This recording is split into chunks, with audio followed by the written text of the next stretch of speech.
এই তিনটা কাজ যদি কেউ করে সে নিশ্চিত তার পতন, ধ্বংস হয়ে যাবে। নাম্বার 1, মা বাবার সাথে বেয়াদবি করা, মা বাবার বদদোয়া নেওয়া।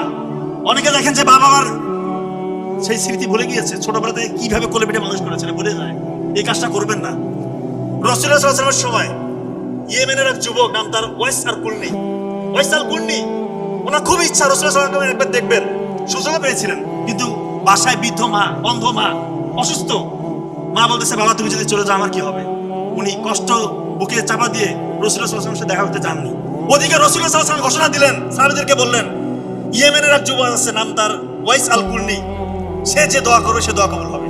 চিন্তা করেন, মা বাবার খেদমত করে কেউ কখনো ছোট হবে না, আল্লাহ তাআলা তাকে বহু গুণে বাড়িয়ে দেবে। হ্যাঁ, এক্ষেত্রে অনেকে আবার মা বাবার খেদমত করতে গিয়ে, স্পেশালি মায়ের খেদমত করতে গিয়ে অনেকে আবার নিজের স্ত্রীর সাথে স্ত্রীর হক আদায় করেন। এটা যেন না হয়, ইনজাস্টিস করবেন না।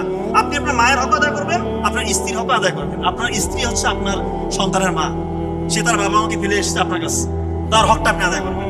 ব্যালেন্স করতে হবে, ইমব্যালেন্স করা যাবে না। একদিকে দেখে একদিকে দেখতেছেন, এটা হবে না, দুই দিকে দেখতে হবে। নাম্বার 2, অহংকার করলে পতন সুনিশ্চিত।